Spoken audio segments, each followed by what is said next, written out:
That is right, everybody. It's another episode of Spring Fever with me, XFL, CFL, USFL, MLFB, X-League, ELF Jim, joined by my man. It's Uncle Rico time, bitches! What's up, buddy? How you doing? I'm feeling good. You feeling It's been good? a fun week. You know what, though? These CFL totals are murdering me. Really? Like, I got reamed last week. I think the only one I got right was the Montreal Ottawa game. I only played two: the Lions, Tiger Cats, and the Montreal Redbacks game. So I went 1-for-1. But you know what? I'm back at it again this week. So what do we have on the show for you today? Of course, we're breaking down week 8 of the CFL. We're almost into double digits of the CFL season so far. We're on week 8 already. We're here to break it down, and we're going to be talking a little XFL news. The cities have been confirmed. We'll talk about that a little bit, and then it looks like there's a little potential leakage, or not really a leak, but some story about the XFL salary that they're going to be getting. We'll compare that and contrast it with the USFL. Not comparing and contrasting leagues. I think they're both good, but like just talking about them and like how they're a little bit different. And then we're going to touch a little bit on USFL players of the NFL. We're going to do a special on that next week. We're going to go through every player from the USFL that's been picked up by an NFL team, and probably also highlight players from XFL 2020 who are still playing in the NFL. That's always a good thing to do. And we're going to round out with a little MLFB, Major League Football preview.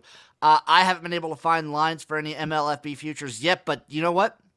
We're going to set some futures, damn it. I'm going to make my own odds. I mean, that's probably the league I have the least knowledge of, so do we need to start tweeting Dave? Do we need to tweet Dave Mason? Live tweet to Dave Mason right now from Bet Online and be like, hey, Davey boy. Uncle Shout Jim, out Bet Online. Rico. Uncle Shout Jim, out Bet Uncle Online. Rico.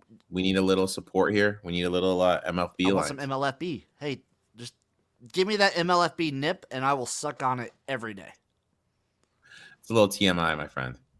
Did you know I found out today that TMI doesn't stand for tell more information? I thought it was too much. I thought it was tell more. That's insane. That's insane. That's the opposite. I know. You ready to break down these CFL lines, buddy? Oh, man, let's get dirty, my friend. First off, what do you think of the schedule? So they're actually doing a game a day from Thursday to Sunday. They're doing one game on Thursday, Friday, Saturday, Sunday. I'm with it. I like it. And you know what? The best part is the game on Saturday is early enough here in the Central Time Zone.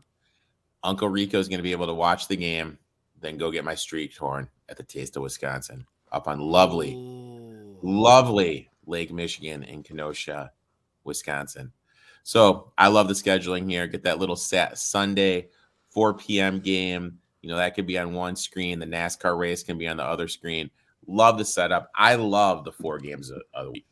I love the one game every day for sure. Starting off Thursday tonight, when this is actually airing, we have the Montreal Alouettes taking on the Hamilton Tiger Cats. Tiger Cats -3 as the favorite. Over-under set at 49 over on Bet Online. I like the Tiger Cats here, man. I'm just not. God damn it, so do I. You know, I have no reason to like the Tiger Cats, but I like them here. They looked better. They battled. Their defense only gave up 17 points last week against the Lions. Montreal gave up 33 to the Redbacks, who were without their starting quarterback. And I'll be honest, they should have lost that game. I mean, the guy for the Redbacks. Ref job. But he should have caught it. He should have caught that pass. So a million things went right. They gave up 33 to a backup quarterback, dropped touchdown that, you know, who knows if I'm Ottawa there, I'm going for 2. Yeah, I like the Tiger Cats here. I think the defensive effort against the Lions is going to get them going in the right direction. Plus, they're at home. Spread's only 3. Give me the 3. Both teams excel this year at second half collapses. That should be fun. So this is probably going to be like a clusterfuck of a game. But I'm on the -3. I think Hamilton's been improving. And I think Montreal, the crazy thing about them is they've beaten these teams and they've won. Like, they look pretty decent too, but they should be a fire. They fired their coach. I don't know what's going on there. But God dang it. I don't know either. I mean, I'm just gonna take the Ticats and like color me an idiot. I'm gonna take the over. You're gonna take the over? Over 49. Really? Shop around though, because I think I saw it at some places at like 48. I'm pulling up the line from our friends over at BetStamp. The lowest line I am seeing is a 49 at William Hill. Well, I'll take 49 at Bet Online. I'll take the over.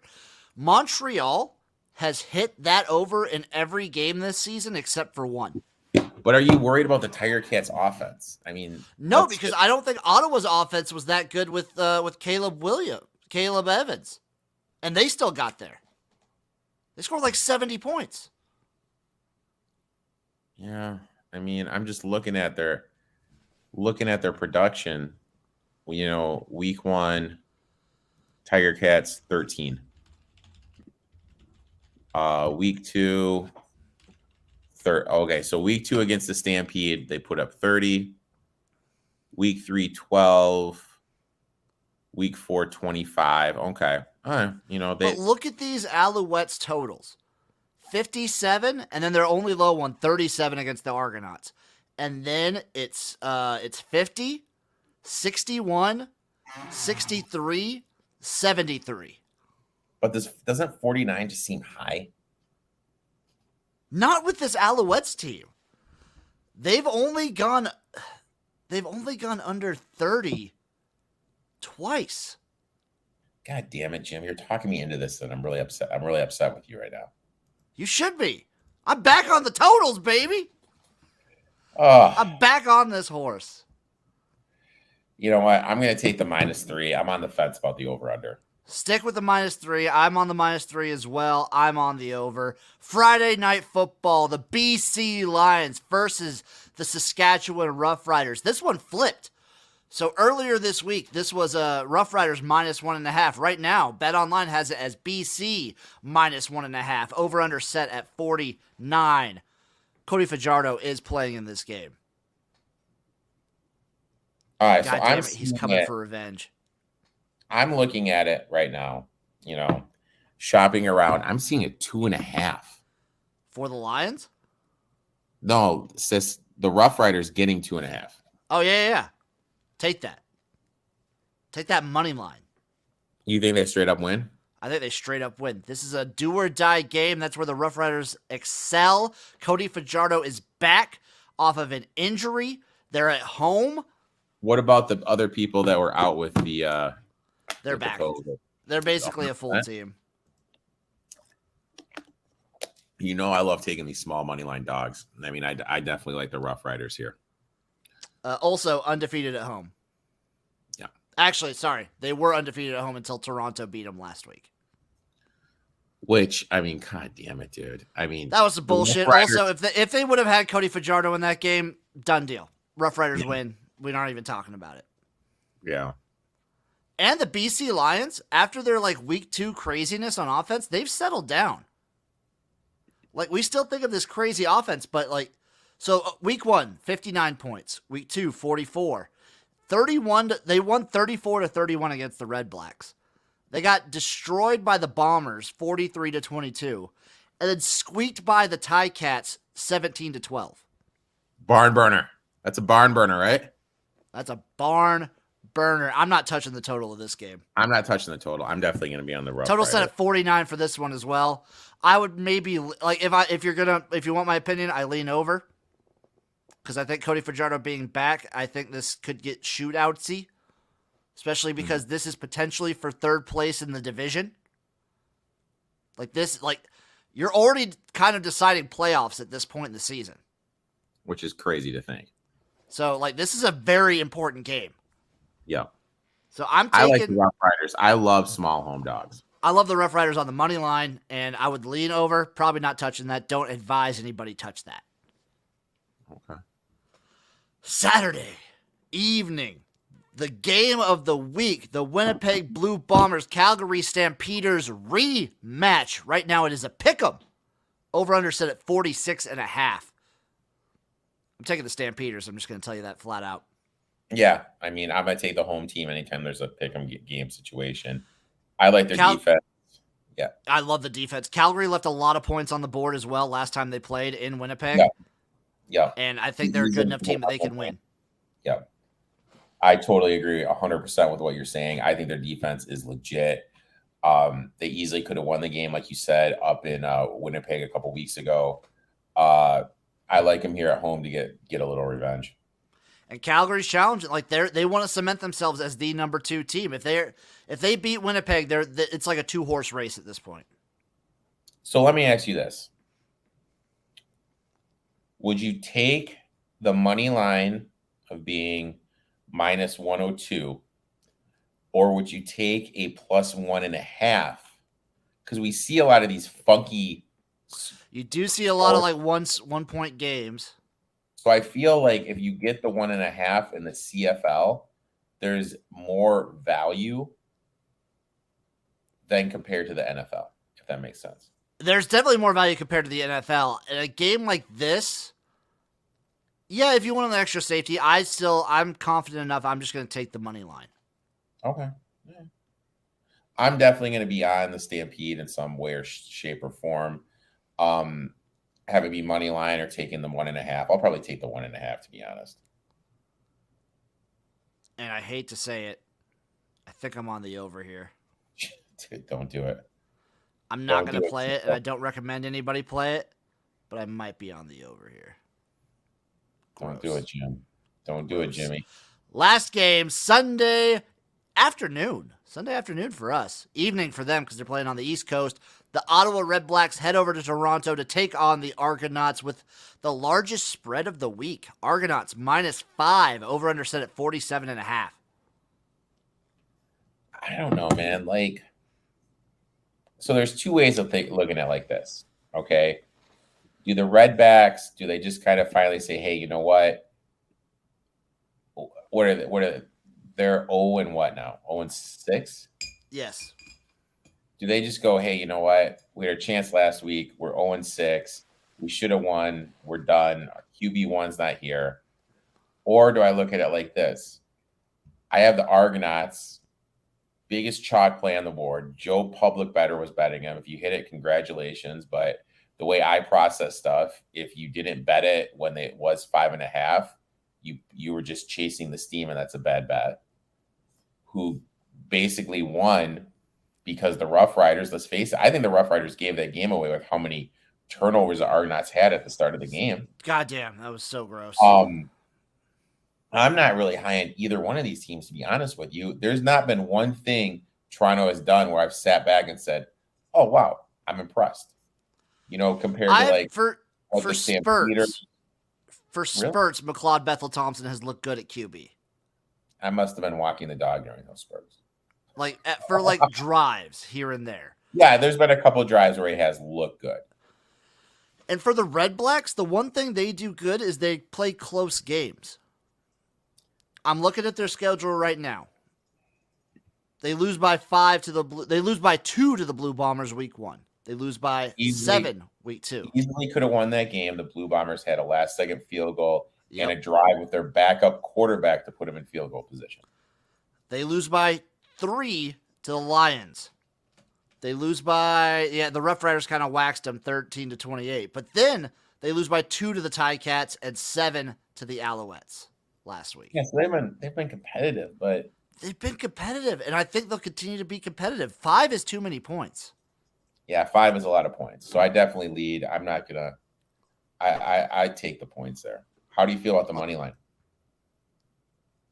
Maybe sprinkle it, but I'm tired.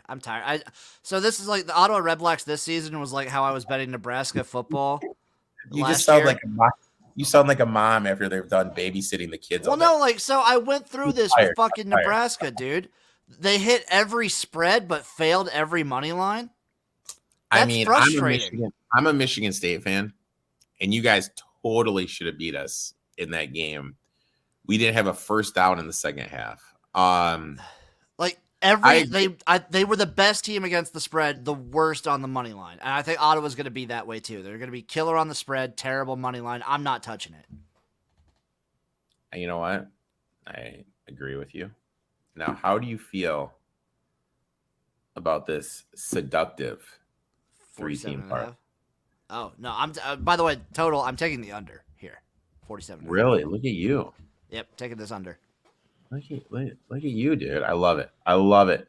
I think this is what I'm going to do. I think I'm going to do a little bit of a Tiger Cats -3, Rough Riders, Calgary money lines, and the Redbacks +5. That's a little interesting. I like that one. I think that's my card for the week. That's what I'm gonna roll out there with.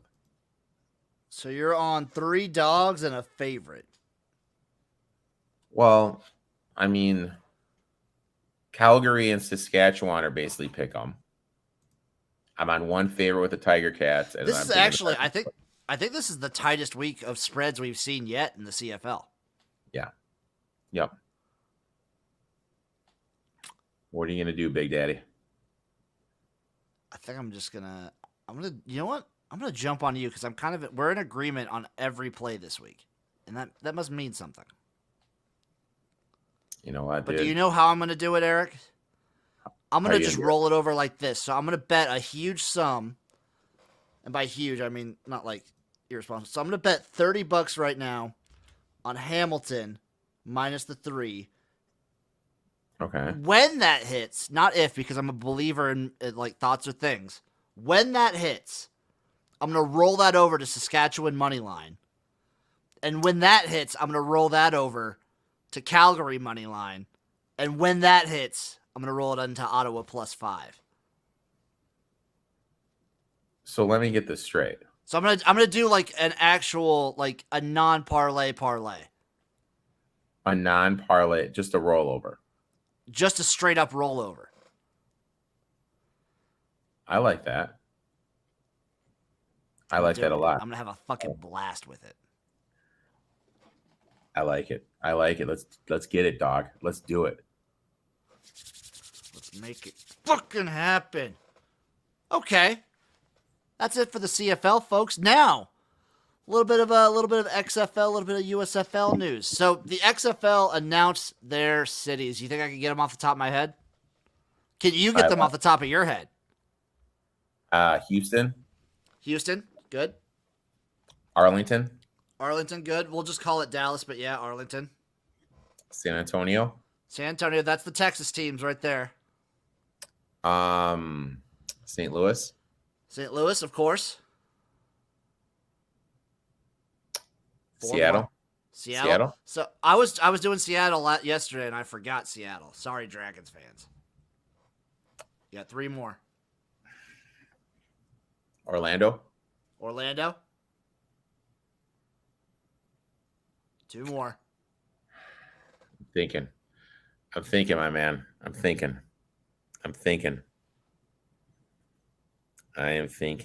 It's not in California.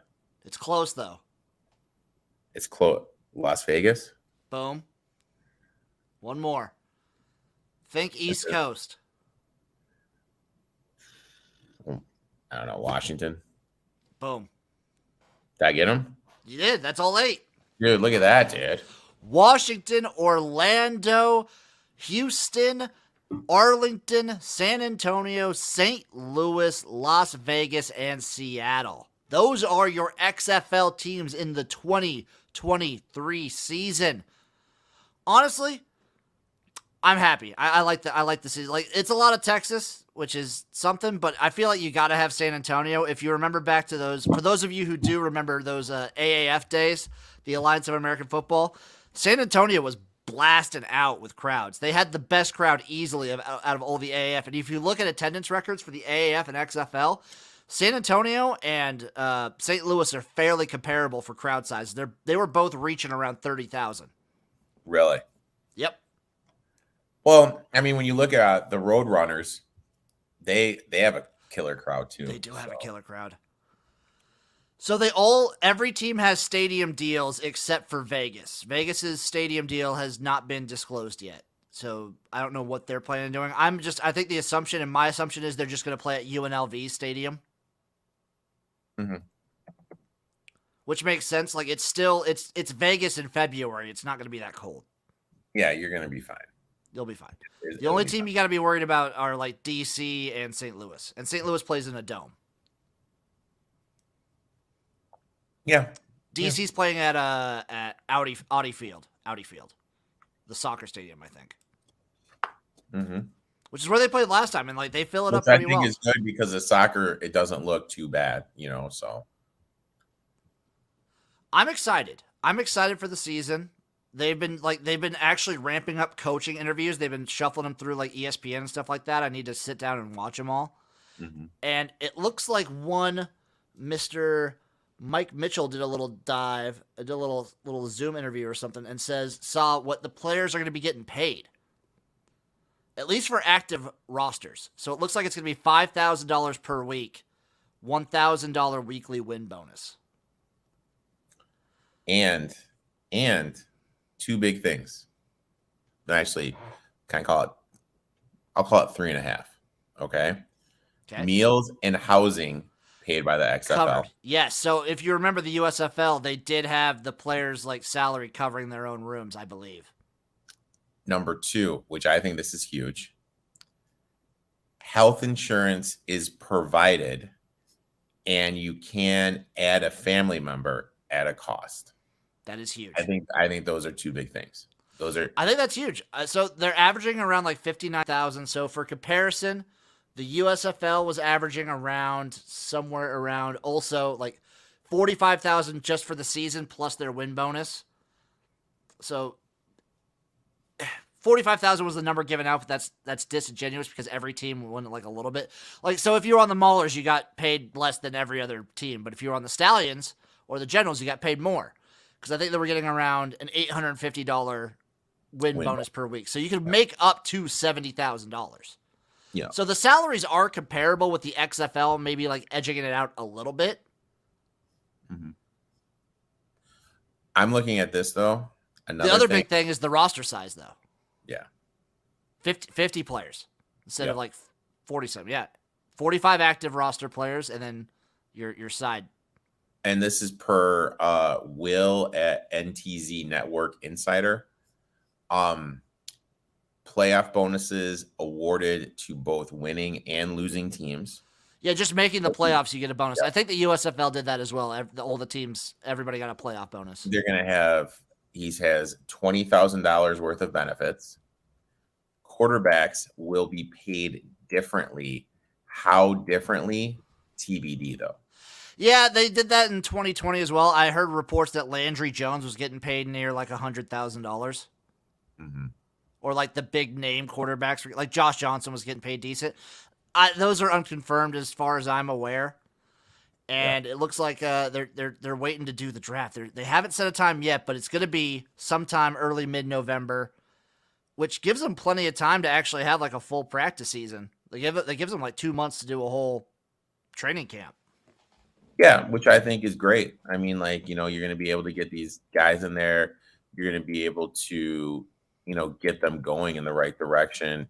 And look, as long as the product is good, you know what I mean? People are going to watch. And already we can tell there is more, I'll use the term media buzz around the XFL than there ever was for the USFL. Fair, but that's due to the USFL's own, like, they just didn't market it. Like, the USFL product is fantastic, and I think if it was marketed better. I agree. I agree it's fantastic. It's their own fault. They just didn't, you can tell. I mean, like, they did a town hall, a live stream on YouTube.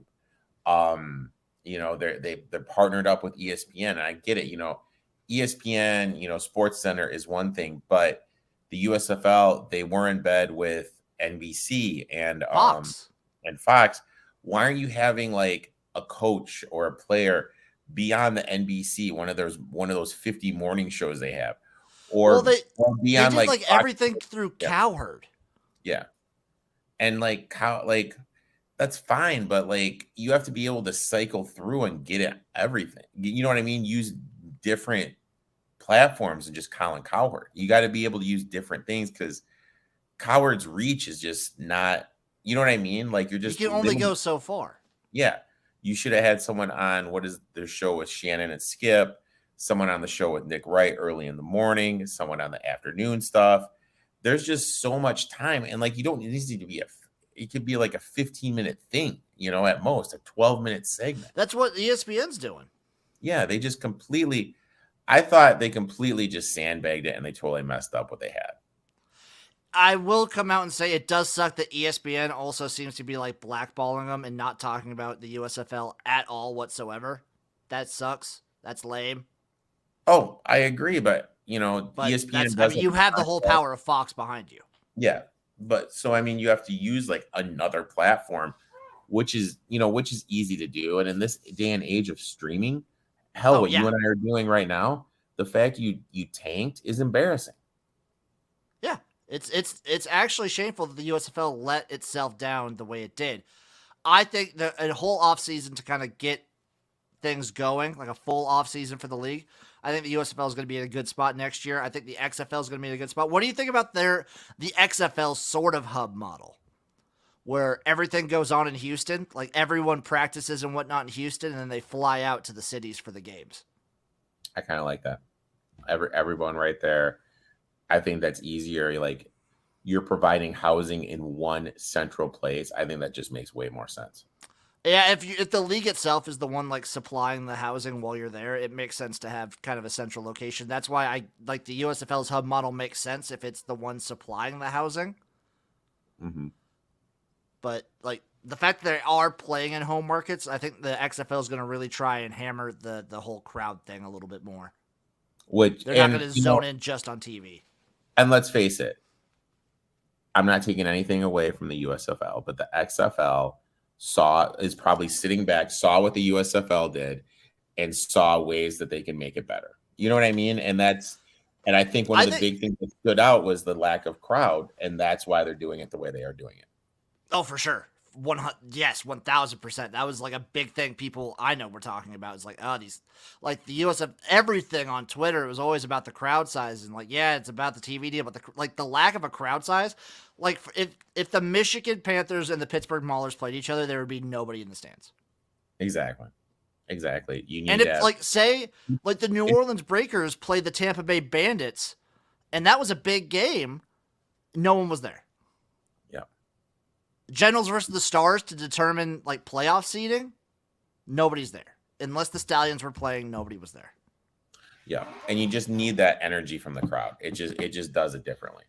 I think, like you alluded to, like the XFL learned from the USFL. I think the USFL is going to learn from the XFL because no matter what, these leagues are going to be making mistakes and they're going to be doing things like better than the other. One league will do one thing better than the other, and they're going to learn from each other and just kind of adapt. Like what works. It's like this is everyone's learning at the same time. Yeah. They're seeing what works, what doesn't work. Hopefully the USFL after they have their notes from their season. Okay, this worked, this didn't work. Blah blah blah blah blah. Let's see what the XFL did. Okay, so now we have our list. Now let's implement what we can do better, what we thought the XFL could do better, and let's piece everything together.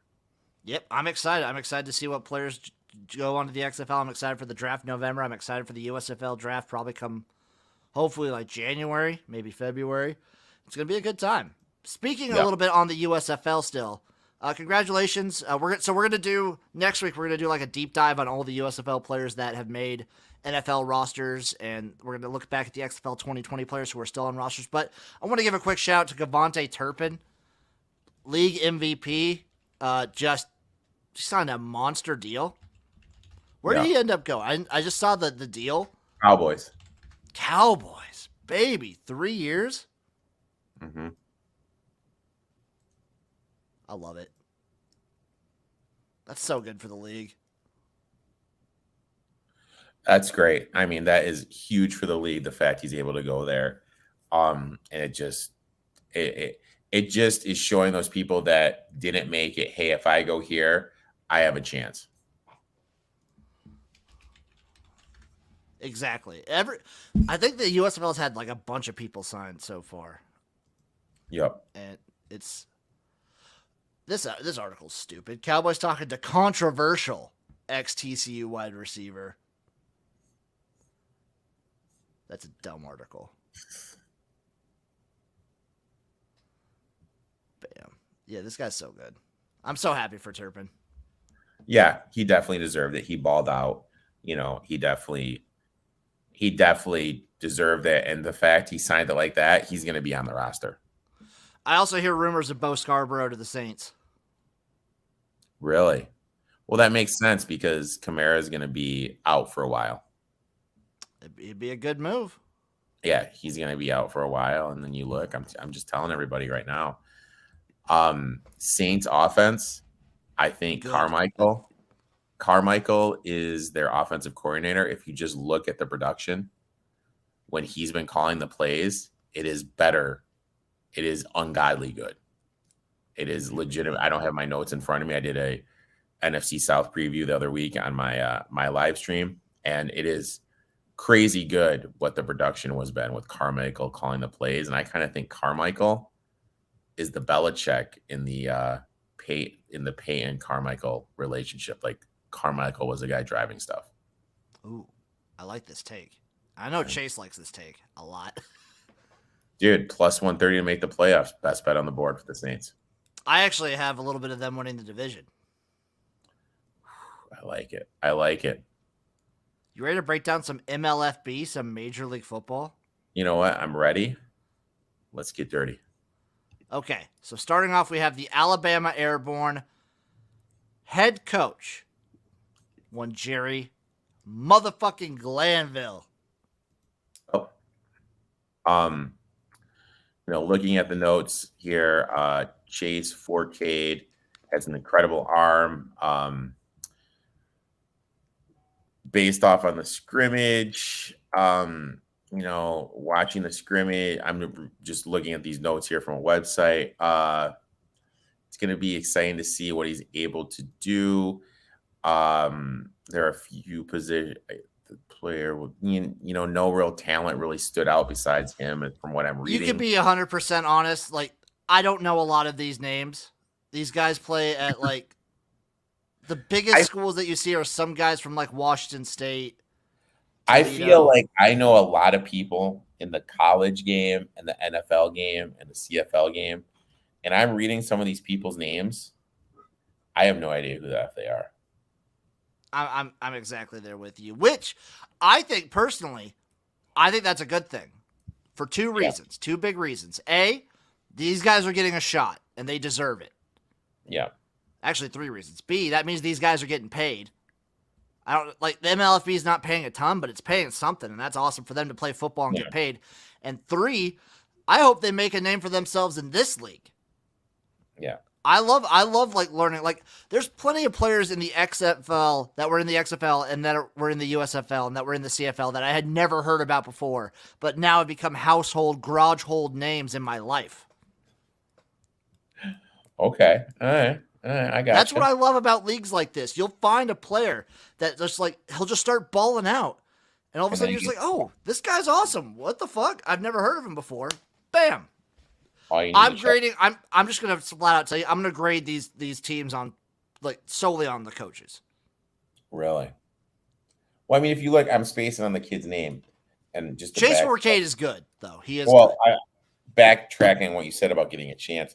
You look at the guy from the Maulers that is with the Patriots now. I mean, I think he went what? AFL. Are you talking about the running back? No, the defensive lineman. Oh yeah, Gaither. Yeah. No, he's the receiver. He's a receiver. Never mind. No, I'm spacing on his name. But you look at his path. We'll talk about it next week for sure, though. But I'm just saying, like you said, if you get an opportunity, that's all you need. Isn't that you never know who's watching. Exactly. Like, you'll see guys. There are guys that hover around the Arena League for years, and then all of a sudden they bump into the XFL or the USFL or the CFL for like a year or two, and they make a name for themselves. And that's enough to like, oh God, now we're in a spring league. Now we're making money. The other thing with these leagues, maybe the MLFB will get there, but the salaries you're getting at the USFL and the XFL, they're enough to make a living off of. Yeah. Yeah. Enough to provide.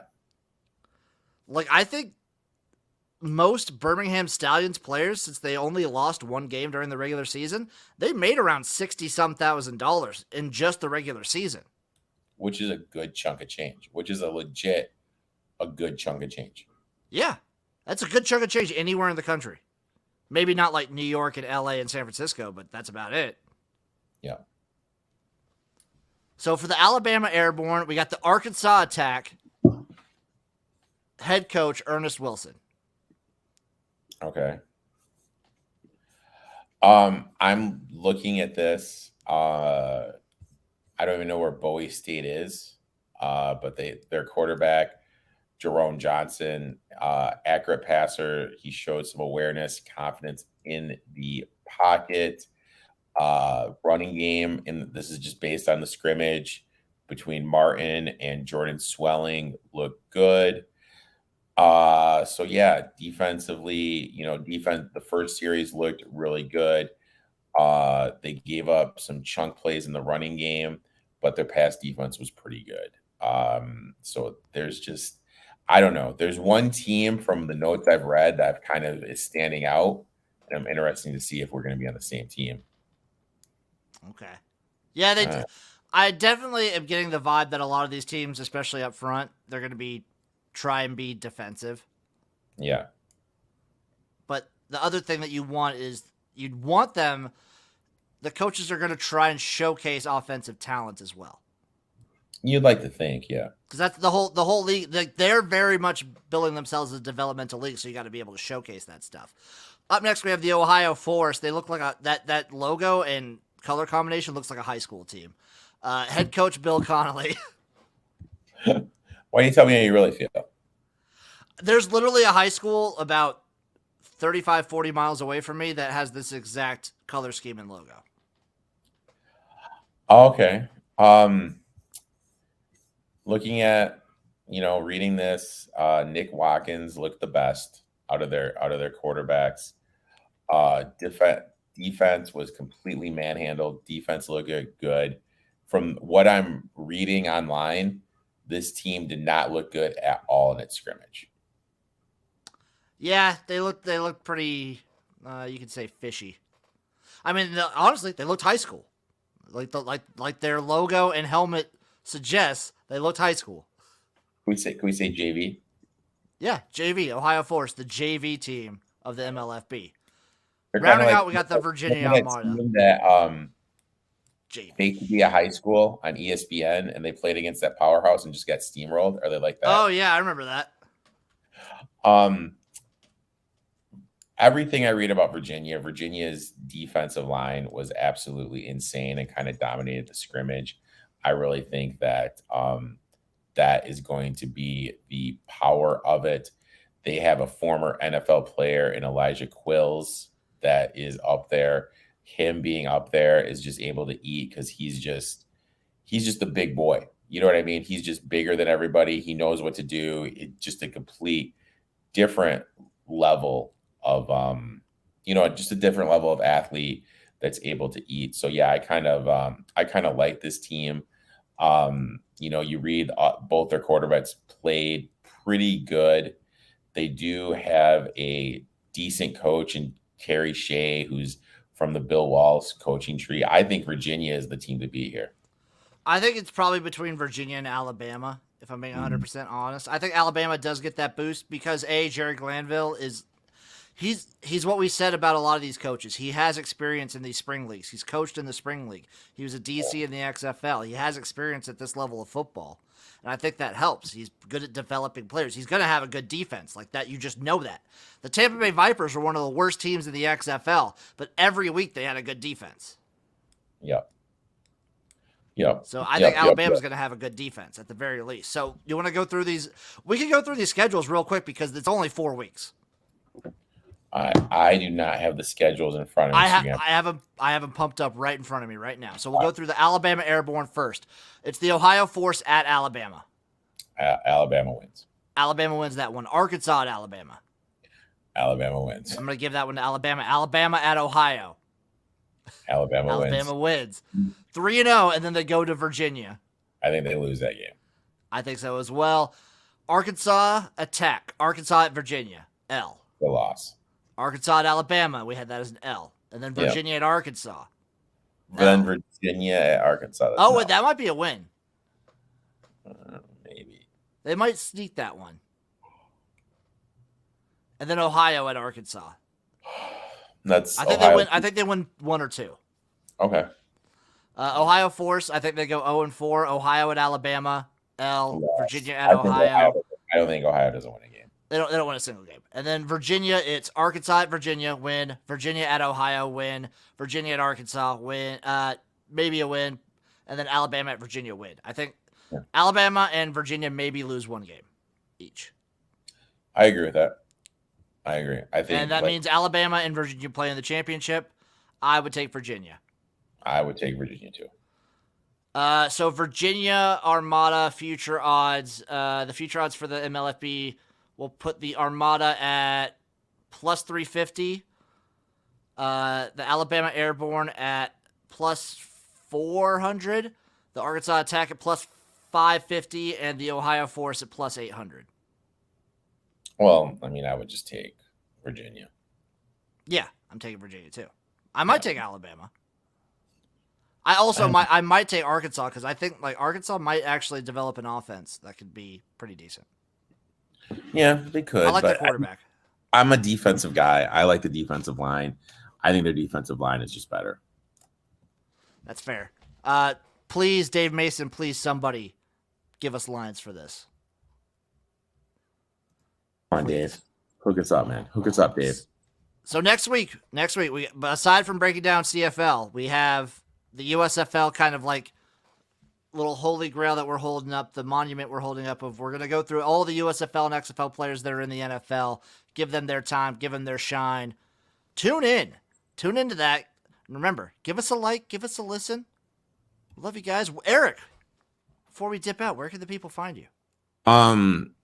At ETOF21 Sports on Twitter, Instagram, and TikTok. I have a YouTube channel. Give a little subscribe to that. Live stream comes out every single Tuesday. Chat room is always live and answer everyone's questions in there. And then, my podcast comes out every single Friday. Jim's on there breaking down some CFL, handing out winner, and more winners. Damn right. All we do is win. You guys know where to find me at XFL Jim on YouTube and Twitter. I'm all over. We love you guys. Give us a like, give us a subscribe, give us a follow. Mwah.